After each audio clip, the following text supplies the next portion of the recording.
Ek het just to start, I had a conversation with another groot man, someone I consider a groot man.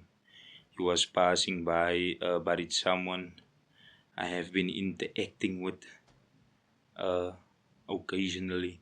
So he asked me, when are we gonna do a straight Afrikaans podcast? So I told him, no, don't worry, you must come. Salamun Kominatu, because I still don't have someone to talk with or someone to share knowledge with or someone to share topics with, so to say. But ek sal baie graag like om dit Afrikaans te hou. Baie graag like om dit Afrikaans te keep. So in this episode I'm gonna try to keep it baie Afrikaans because I'm from Willemo.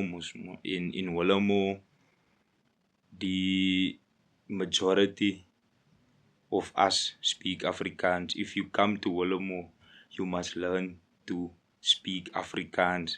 I'm sorry to say, and I am from Willemo, and I'm still representing Willemo until the day the Lord decide that's the end